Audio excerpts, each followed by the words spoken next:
សម្រាប់ព្រម thumbnail ដល់គ្នាយកទៅយើងអាចប្របាយខ្លួនឯងបានណាបាទអញ្ចឹងព្រមនេះគឺខ្ញុំតម្លាក់ក្នុង Telegram ម្ដងហើយក៏មានអ្នកឆ្ងល់ច្រើនដែរពាក់ព័ន្ធនឹងព្រម thumbnail YouTube អញ្ចឹងយើងដាក់រូបខ្លួនឯងក៏បានយើងដាក់រូប AI ក៏បានសម្រាប់ព្រម thumbnail អ្នកគ្នាព្រមមួយយើងអាចបំលែងទៅជាផ្សេងគ្នាបានទាំងអស់ណាឲ្យតែយើងទៅ face ទៅត្រូវស្តង់ដារអញ្ចឹងឧទាហរណ៍ថាអ្នកគ្នាយកព្រមរបស់ខ្ញុំទៅអញ្ចឹងអ្នកគ្នាមិនចាំហត់ទៅ face time ទេបាទគ្រាន់តែ copy ដាក់នៅកន្លែងនេះ Studio AI នេះមកអ្នកគ្នាតម្លាក់ចូលមកបែបហ្នឹងមកបាទគប់មកតម្លាក់ចូលមកវាធ្វើឲ្យយើងហើយឬក៏យើងប្រាប់ទៅ face កន្លែងខាងគីនេះដាក់ជួយបបាយព្រមបន្ថែមអញ្ចឹងទៅអញ្ចឹងវាតម្លាក់ឲ្យយើងមួយអញ្ចឹងទៅ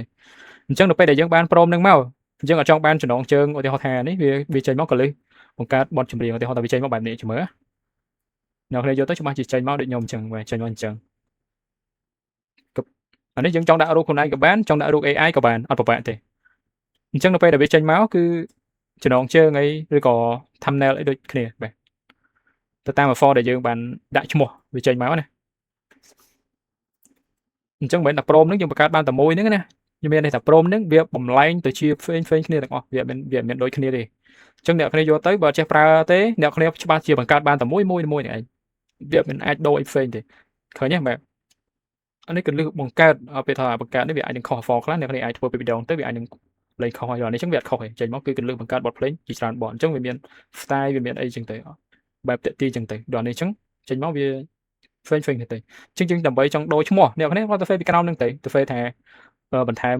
កន្លឹះរកលុយបានរាប់លានត្រឹម1នាទីអញ្ចឹងយើងដាក់ copy ចូលខាងក្រោមហ្នឹងមក for យើងមកអញ្ចឹងវាទៅ face វាផ្លាស់ប្ដូរចំណងជើងឲ្យយើងចាំមើលវាផ្លាស់ប្ដូរចំណងជើងឲ្យយើងអញ្ចឹងព្រមហ្នឹងគឺយើងបបែកបានច្រើនណាវាបបែកបានច្រើនឲ្យយើងវាបបែកបានច្រើនជាងឃើញទេវាបបែកបានច្រើនឲ្យយើងអញ្ចឹងវាដូរឈ្មោះឲ្យយើងយើងគ្រាន់តែ copy តែមកចាំមើលរូបភាពវាហើយរូបភាពក៏វាផ្លាស់ប្ដូរទៅតាម for ឈ្មោះដែលយើងដាក់ហ្នឹងដែរវាអត់មានដូចគ្នាទេចាំមើលវាចេញរូបភាពបែបណាដល់គេចាំមើលទៅអញ្ចឹងពេលខ្លះមេរៀនខ្ញុំបើអ្នកចេះគាត់ងាយយល់តែតាមពិតខ្ញុំនិយាយកាត់សម្រាប់យើងដែលអត់ចេះគឺរឿងពិបាកយល់បន្តិចបាទអញ្ចឹងក៏វាចេញមកជាមួយវាចេញមកបែបណានៅនេះ for ខ្ញុំធ្វើអញ្ចឹងក៏វាចេញមកបែបនេះគ្នាមានរូបលុយមានអីអញ្ចឹងទៅអញ្ចឹងវាកន្លឹះបង្កើត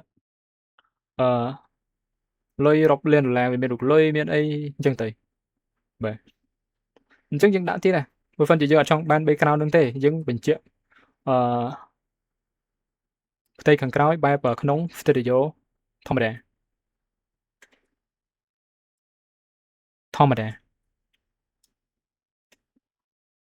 អញ្ចឹងចំណុចផ្ទៃខាងក្រោយហ្នឹងមានន័យថា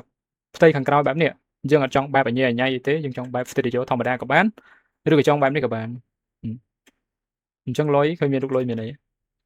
អញ្ចឹងវា define ឲ្យយើងក្នុងនោះស្រាប់ហើយយើងចង់បានបែបហ្នឹងក៏បានយើងចង់ដូរផ្ទៃខាងក្រោយក៏បានបើចង់ដូរផ្ទៃខាងក្រោយចុច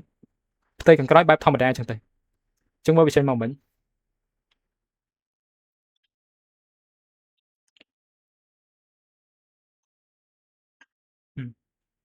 ចាំមើលវាចេញមកបែបណាអ្នកខ្ញុំចាំមើលទៅអញ្ចឹង Pro 1គឺបបែកបានរូបភាពក៏ដូចជាចំណងជើងបានច្រើនខ្លាំងមែនទែនសម្រាប់អ្នកដែលចេះគឺគាត់យកទៅបបែកខ្លួនឯងទៅរៀនធ្វើខ្លួនឯងទៅគឺយើងបបែកអញ្ចឹង Pro ហ្នឹងមានន័យថាយើងបញ្ចូលអស់ហើយបាទទាំងពុំ for ទាំងអីហ្នឹង